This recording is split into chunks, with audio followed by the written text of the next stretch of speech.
Hey everybody, welcome back to Fleetyards Mission Briefing. I'm Captain Foley. And I'm Commander Cockings. Hello everybody. All of you. Hi. And today we're looking at, as always, a ship from the multitude of sci-fi universes that exist out there.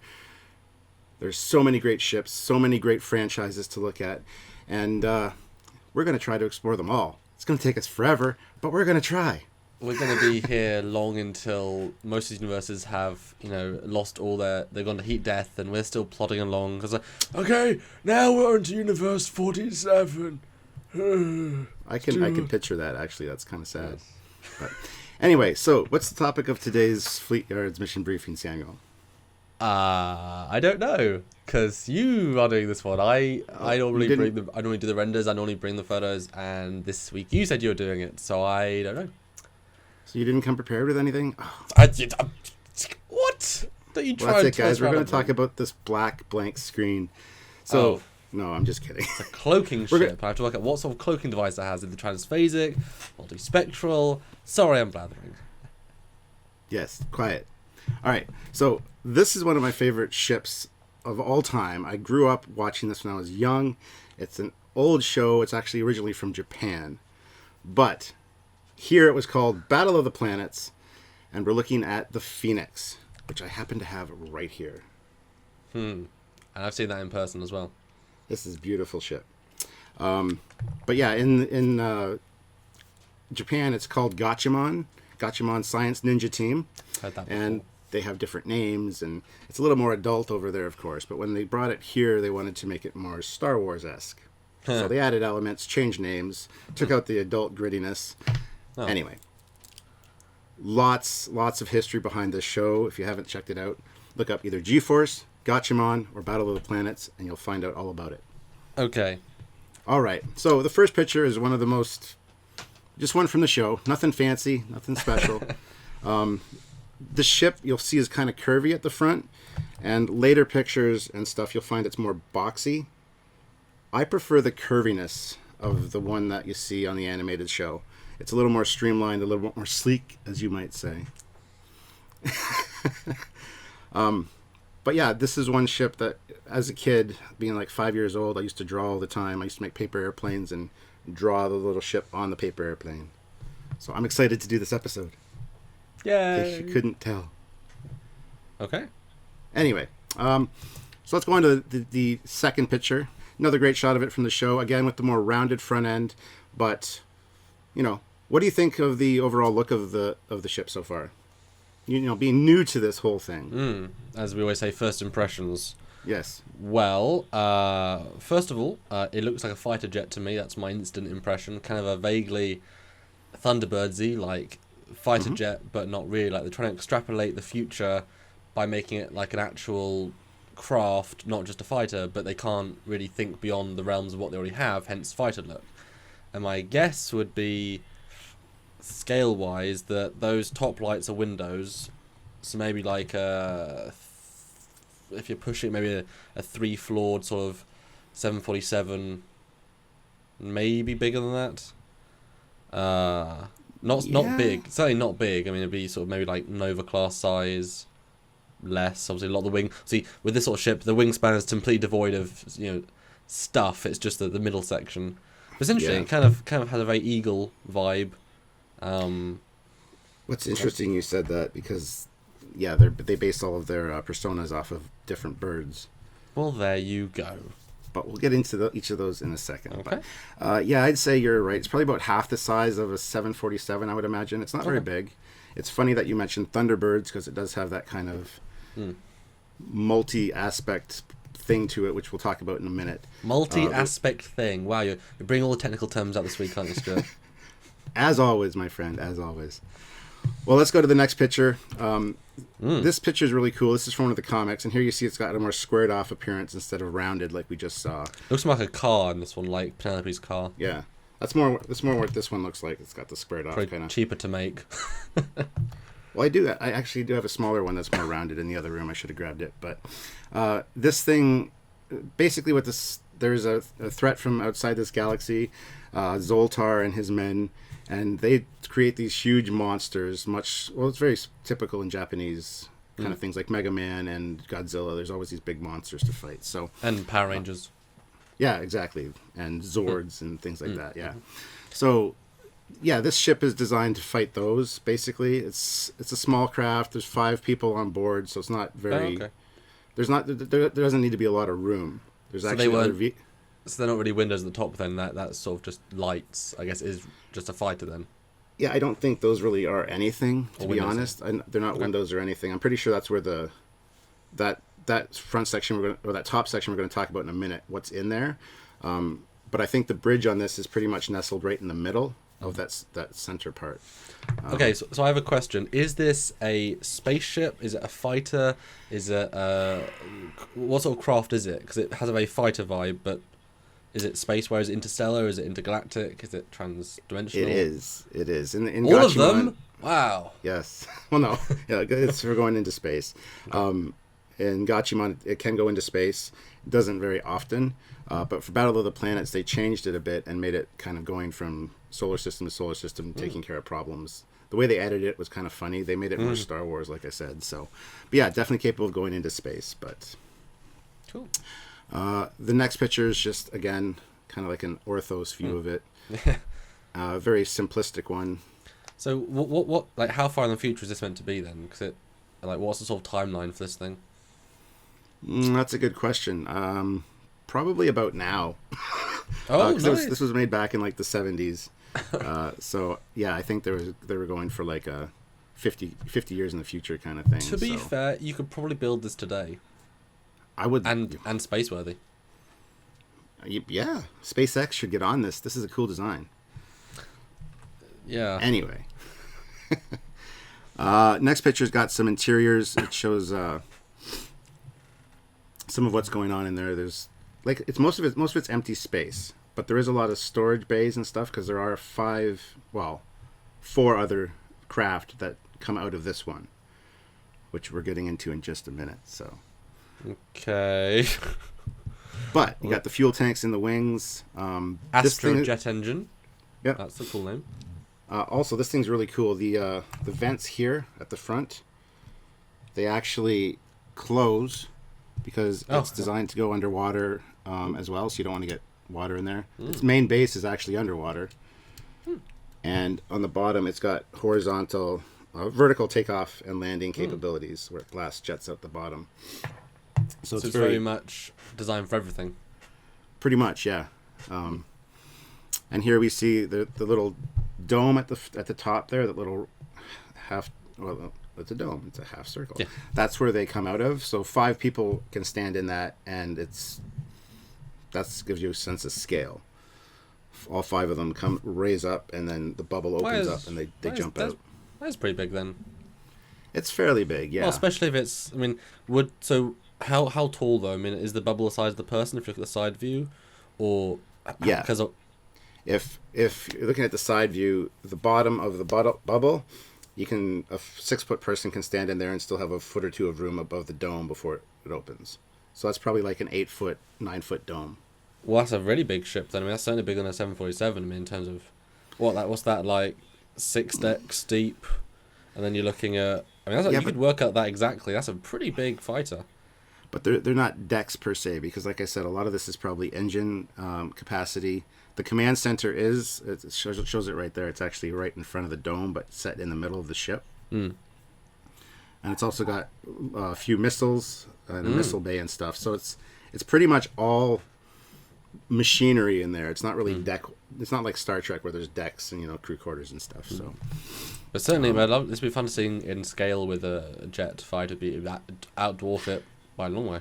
Yeah, I would like to see it actually compared with something size-wise, but I couldn't find anything. So, anyway, if we go to the next picture, this is just a quick shot of it using its vertical takeoff and landing capabilities with the jets out the bottom. Neat. And same with the one after that. That's actually it lifting out of its home base. Cool. The next picture is just one of the little toys. But again, I use this one because it's got a shorter front end than mine. It's actually, there's a few different variations on this ship, and each of them looks good in its own way. This one's a lot shorter and stouter than this one is. This one's a lot longer. But I really do like almost all of the different versions of it. Now, obviously, I don't think they initially thought this way, or maybe they did. But the way this toy's constructed, there's lots of different panel lines.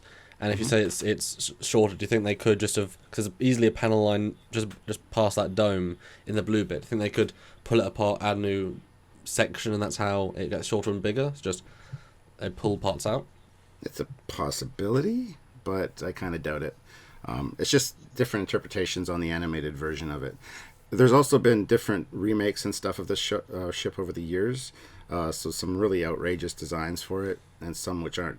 This is the classic one that I like. So cool. And so I want to ask another question. So the outer, engines, I'm supposing, we saw in the previous picture they have these big engines behind it. Is the outer tubes engines as well as the internal, and what's the difference between them? Yeah. We're going to get to those in a minute. They are not engines. The only engines it has are the two at the back, and then the bottom ones. Okay. But yes, those serve a specific purpose. Okay. And I look forward to hearing about it. All right, if you go to the next picture, it's a kind of an interesting cutaway. If you look inside, you can see one or two little aspects which might interest you. There's a car in the front. There's a car in the front, which looks like a it's a race car. Racing. Yeah, it's a race car. And each of the pods has something in it, and there's also a actual fighter's jet parked in the upper bay, which is the upper section. Well, at least the bridge sort of area of it, because it doesn't look like it has wings as it folds out. But it does, yeah. Well, we'll get. I suppose we'll get to that in a minute. Yeah. Okay. So yeah, it kind of looks like the entire bottom section.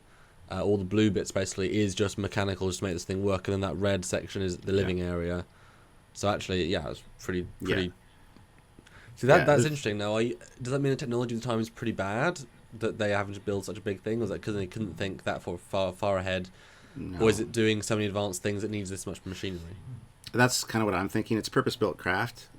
It's got the big engines in the back, which probably require quite a bit of fuel as well. So there's fuel storage. And then there is a missile bay in the front. That top red part, there's a little thing there. That's actually a missile launcher, the Phoenix missiles. Just comes out sort of thing. Yeah, and I think it's got like a rotary drum of missiles. So that's all missiles. The back part's probably mainly engines. So and fuel storage. All right, so going to the next picture. Ooh. This is a cool one of the toys, actually. But see the eagle head on the front? Yeah. It's interesting that you mentioned that. Yeah. Because this thing is called the Phoenix. And what do we know about the Phoenix from mythology? It was a bird made of fire that resurrected itself from its own ashes. Mm-hmm. This has a function called transmutate. Go on.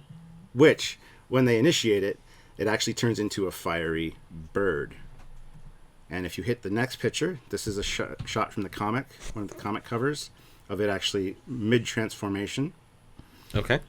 Which is cool. And then the next one is from the show, and that's what it ends up looking like. Now, how this works, I was about to ask.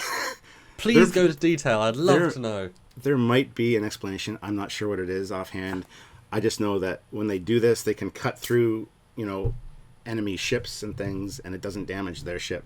But while they're in the ship and this is going on, they're very much... They can't do anything, really. They look like they're in pain, which I would assume so. They're surrounded by fire, after all. So yeah, it's never... I don't know if it's really explained so well, but... Well, how would you theorize it happened / what it is? I would say it's some kind of force field, energy field surrounding the ship. Because if you go to the next picture, it's actually a picture of this model, and you get a fiery Phoenix shell that goes with it, so you can see the ship inside the Phoenix. So I would assume it's some kind of energy force field shielding system, perhaps. How it's generated, I'm not sure, but now, it's anime, so I mean... Well, yeah, but you're bringing it to Fleetyards, therefore, explanation. Ooh. Now, is this sort of energy weapony thing, is that a staple of this sort of show? Like, does multiple races, multiple vehicles have this ability, or is it very much unique to this craft to create this big field of fire? This one's kind of unique, actually. A lot of the other anime that we get with the multi-vehicle aspect, like the Five Lions for Voltron, they form the giant robot who has like the sword, the sword that he, kind of the ultimate weapon thing. They have things like that, but this is kind of unique as the whole vehicle itself. I don't know. I don't know. I don't know how to explain it. If anybody out there knows a lot about Battle of the Planets and G-Force, I mean, I've got books on it, but I haven't read them in forever, so there's probably an explanation. Please put it in the comments below, because I'm looking forward to doing a full breakdown of this ship in a future episode.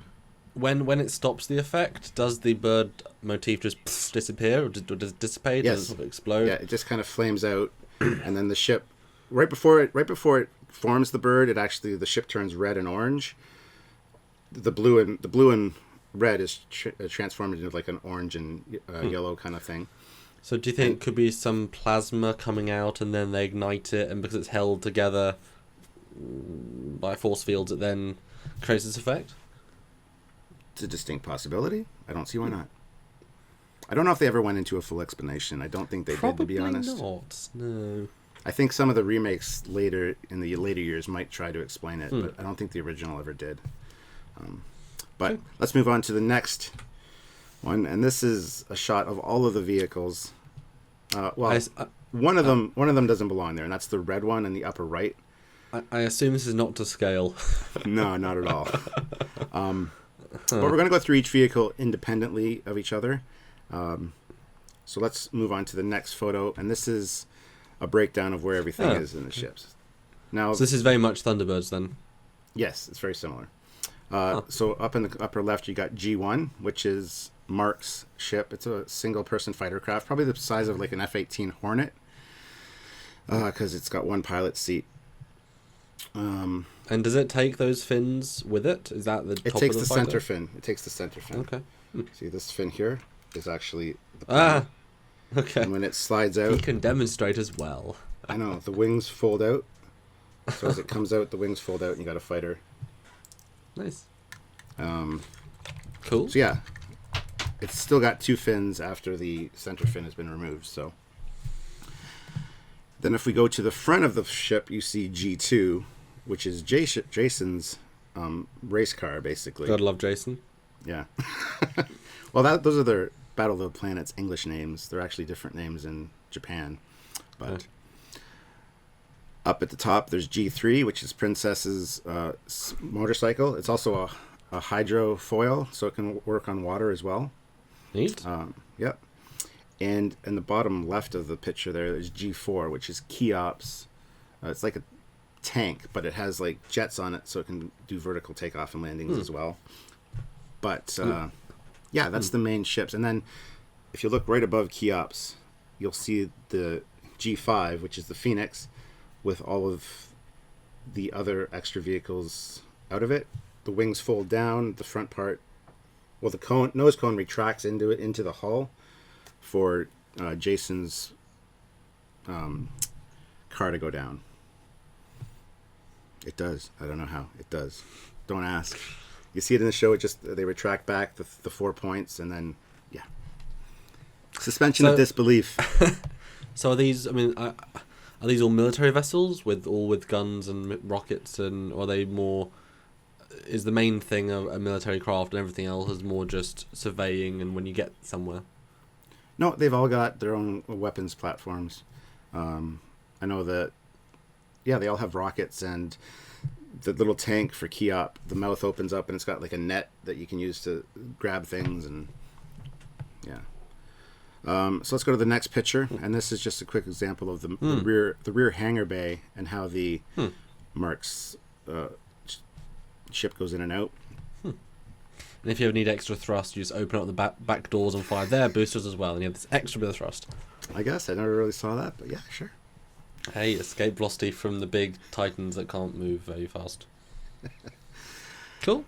And the next picture is just a closer picture of the G1 fighter craft. Kind of unique look in itself, the dual bubble, but with a single pilot. Okay. Yeah. Well, if you go to the next picture, it's a cutaway of it, so you get to see the single seat. Okay. And it's very much just a standard fighter craft. Pretty elegant, though. Yeah. based on that size with the cockpit, it's about the size of an F-18 Hornet. So that kind of scales the rest of the ship for you. Next picture is the front opened up, and there's Jason's car. It's got two arms. The arms actually extend and lower down, so it can launch. Well, the Phoenix hovers or goes very slowly and lowers the car down, and it drops and goes. I take it was one of those things where this is like the fastest race car style of the day sort of thing. It's the ultimate of it. Yeah, it's like the Formula One cars of the 70s. Yeah, it's a cool design. Next picture's got a cutaway of it. Just I can see the rockets there. Yep. It's also got guns in the front there. And it keeps the design aesthetic of the front with those little panels that go up, so it kind of keeps a visual cue. Yeah. The next picture is the Phoenix coming to pick it up. So he'd be driving along, the Phoenix would come up behind him and lower the arms and grab onto the side of the car, pull it up, pull it in, and then the front of the ship would close over the car. I like it. Yeah. Next one is the shot of Keop's little tank, and That's it gets funny. lowered from one of the pods. So that whole pod is dedicated to his tank. And they all have their own little slides they go down. It's like a tube to get into their vehicles. Through the wing. Through the wing for these guys. And Jason has one that goes through the center. I was about to say, how did they get in and out of it? 'Cause it seems... Yeah, Is there a wall? they crawl through the tube and it drops them into their seats. And Okay. yeah. And next picture is best I could find of Keop's. It's a cutaway of the tank. It's got a little buzzsaw in the front there on the Oh, bottom. it's actually quite small. It's smaller than I thought it was. Yeah, it's just a one-person thing. It's very neat. It's very neat and efficient. Yep, and it's cool because it's got those little vertical things. It can power itself forward or take off and land. See, that must have been pretty, not necessarily forward-thinking, but pretty up-to-date. Was it in the 60s or 70s? Yeah, the 70s. Possibly 60s even for G-Force. Well, that's pretty, vertical takeoff. I don't know when that was invented, but I guess helicopters obviously had it, but I think that jets could do it. Yeah. And you'll see here too, it's, like I said, it's got the buzzsaw underneath. It's got a little netting thing that comes out, and it's also got some missile launchers between the treads there on the bottom as well. Next shot shows both pods, but it's got the ramp. There's a ramp on the other side for Princess's bike. So she basically, as the pods lower down, these doors open up, and she can take off on the bike using the ramp. And they are different sort of scales, so I just take it one is they're all the same size pod wise, but one obviously has more room. Yes. Than the Yeah. other. I would assume that Princess's had a lot more room because it's just the bike. The tank's a little bit bulkier, I guess. The next picture just shows the craft out of the Phoenix and Is that Princess's. to scale? Yep. Yep. That's why I said it's smaller than a 747, because if you look at the race car, it's not a very big plane, vehicle, craft. It's interesting. Yeah. All right. Oh, the next picture is just a cutaway of Princess's bike. It's got the guns on the front, on the sides there. It reminds me of Rick Sternbach here. It's like, Rick, did you do this? Hey, maybe he likes anime. He maybe got you go. inspired by these at some point. Who knows? Very good. Feels very functional. Don't know what anything does, but it feels functional. Yeah. Well, it's just an adventure show, right? So, the next shot shows the Phoenix in its vertical takeoff and landing mode. With See, that the looks wings. pretty cool. That looks way more aggressive. I hate it with the wings down. It looks And like a no bird of front prey. end. It's great. Well, yeah, it does actually. Now that you said that, it actually looks like the retro bird of prey from Enterprise. A little bit. See, if With that had a the if that had a cloaking device, and you can imagine it comes and attacks, drops everything, then cloaks. There you go. Cool. There's a remake idea for the remake. Yeah. One interesting thing, it can't do the fiery Phoenix unless all of the parts are in place. So when it's like that, it's not very useful. So why do the wings go down? Is that just so the other parts can go off easier? Yeah, I think it's so that they can disembark with the thing still hovering. Because when they're straight out, I mean, the motorcycle gets lowered with a ramp. So I think it's I'm just assuming you could still keep those horizontal if needed to, sort of thing. possibly. They never did though, I don't think. Every time they separated like this, they always went down. So Yeah, because it couldn't land like that because the landing gear comes down and it's just like a standard aircraft landing gear. So I would assume they would go up in case it needs to land without all the parts. In which case, my assumption is that the only reason they can't do the whole eagle thing is because the front part isn't the hull is no longer attached. So obviously you'd burn through the. That's plating, what that's what I've always kind of thought, that was a focus point for the whole effect because it kind of starts from there. Neat. And next picture is just a picture of this toy, actually. Well, not mine per se, but the exact same one, with all the elements out and to scale of each other. So, Interesting. Following picture is one of the God Phoenix missiles. Now, these are supposed to be very powerful missiles. I think they have like 6 of them in the bay. They rarely use them, but it's kind of like... usually what happens is they try using this missile, and then if it doesn't work, then they go to Fiery Phoenix mode and cut through whatever it didn't work on. Well, if that's the size of a dome, if that dome is the size of a person, and in front you can see the size of a car, then this rocket is larger than the size of a race car. That's a pretty big rocket. It's cruise missile size, maybe a little bit bigger. But yeah, pretty big, yeah. It's a pretty powerful rocket, yes. Pretty big. Yeah. Actually, I think it's scaled a little bit big on the toy, because when we looked at that other Cutaway, they were a lot smaller. Probably so don't lose it, and so kids should care. Yeah. This ultra missile is actually only the size of this little thing. So, and if you push the dome on this one, it pops the missile out. So. That's fun. I always wanted a toy of this as a kid, and I finally got one, and it's expensive as hell, by the way. But anyway. And aren't you so glad you didn't show it to me when I was at your house? Because then it would have been all the spoils. No, I would have. I wanted to. There's things that I realized that I didn't get to show you when you were here. This is one of them. My drawing, my art. I didn't get to show you those. Well, it's stuff for another visit, another mission trip, maybe, hopefully, possibly. There you go. Anyway. All right. So next picture is just a shot of the interior. There's like different stations for everybody. Very unique looking seats. I always thought the seats looked kind of cool, but you can see their bird motifs here. Ken or Mark is the eagle, and then you got what's his name? I can't remember his name now. Anyway, he's a condor, and then Ryu, the pilot of the Phoenix, is an owl. He's a green owl. Not literally, or is that just the armor they're wearing? It's just the armor they're wearing. Okay.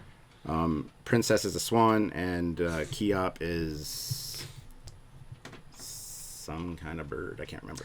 And I like that we know this is in the middle of the ship. So this is a view screen, not a window. Yes, it's definitely view screen, a la Star Trek. No windows. A la Star Trek.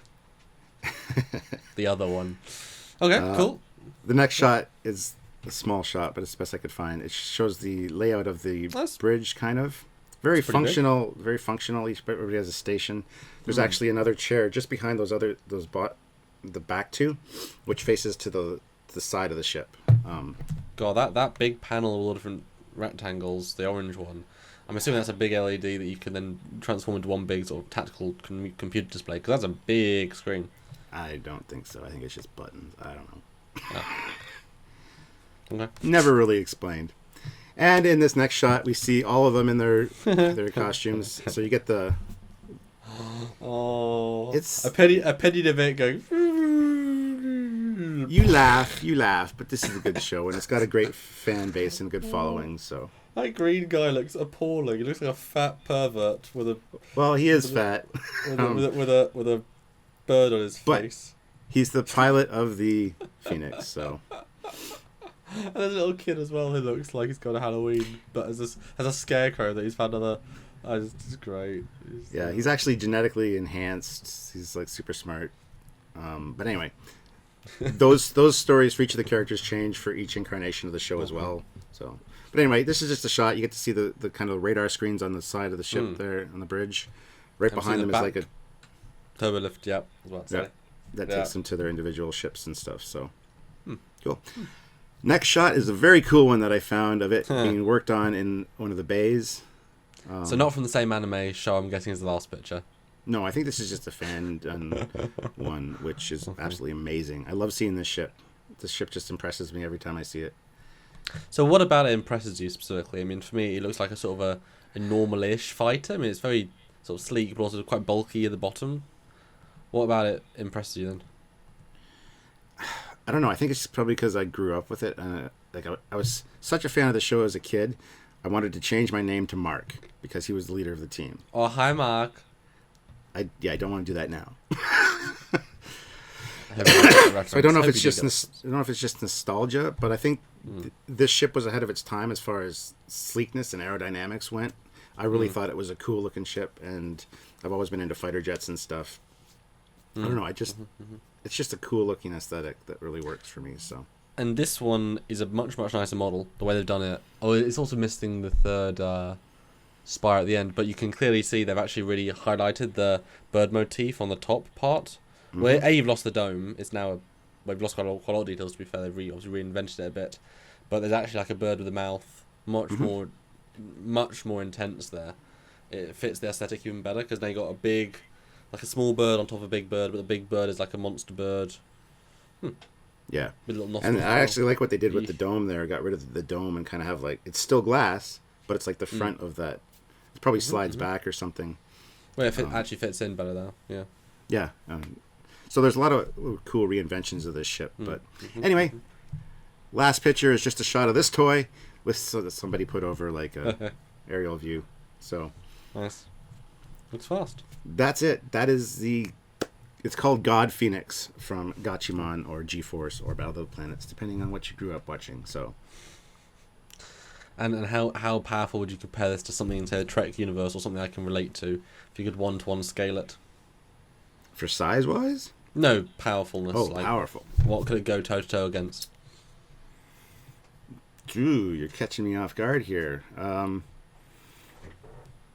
just want to feel smug on this one because this was my led episode. Hey, I'm here to ask the questions, Stuart, and you're here to answer them. Considering it can split into like different crafts that can do different things, I don't know. I don't know. I can't compare it to anything. That's my answer. Okay. It is uncomparable. A couple of runabouts. There you go. Okay. Yes. So what's your overall impression of the ship? And it's very Thunderbirdsy, but certainly more. I think it's less a product of its time than the Thunderbirds. The Thunderbirds is very much 60s. Yes, and Thunderbirds was limited by the physical to build everything. So everything had to fit in everything, had to make sense, had to be what we could base on technology. Whereas this, you can have wafer thin, if it was to be really built as a miniature, wafer thin parts with parts that slide out and they have jets and all these pieces that wouldn't be practical really to build, but because it was animated you could do it. And so it lost those 20 pounds, of that sort of weight. But its scaling is really bad with this because you really can't see it. It just looks like a fighter jet, even with the top bit as actually not a dome, as actually a cockpit, which kind of. Well, that's the hangar bay for the other jets. So. Well, it kind of does it some injustice. It should have some actual windows or something to show it off, because then you can really get a real sense of it's big. Well, these things on the side are supposed to be windows. There's 2 of them there. This one's button on this one, but there's supposed to be windows, like portholes. So yeah, I mean, I like it. I could certainly see it being vaguely what we could build now, in the sense, no, not sure if you would, but it's certainly doable. And which is kind of says it's that amount of functionality certainly is something that's ahead of the curve, and the fact that it has vertical takeoff, it's interesting. So do you like it? And simplify it. Do you like it? Yeah. Do you like the other ships that come out of it and that aspect of it? Yeah, I think the scaling's a little bit off with them, but that's just whatever. But yeah, I mean, I'd totally rather have the tank be slightly bigger, and then have the other bay have multiple bikes for different things. So one's like a motorbike, one's like a water bike, because they're so small. I mean, that's a really small personal craft. So you can imagine cycling through different bikes and like a machine shop she has over there would be kind of cool. Well, that bike does have a hydrofoil that comes down, so it can go on water like a jet ski. So it's kind of all-in-one bike. Well, okay, there you go. But anyway, I think that's it for this episode, guys. Hopefully you liked it. I enjoyed showing you guys this. If you don't know about G-Force, look it up. It's a cool show, and lots of incarnations to watch. So, yeah. Hopefully you enjoyed this tour, and I think that's probably it for this episode. So, until next time... I've certainly learned a lot, and that's what the show's about. That's Teaching those who aren't well, I'm less of an anime person, so you're less of a big sci-fi everything, and I'm obviously less of a big anime person. So we can. You're gonna like some of my choices, I think. Goody. Anyway, guys, I am Captain Foley, and I am Commander Cockings. and until next time, transmutate. Yes, do that If you right know now. the show, you know what I'm doing is to watch and transmute. Go Anyway. girl, Power Ranger. Fade out now. No Power Rangers. You just ruined my show. Bye, guys.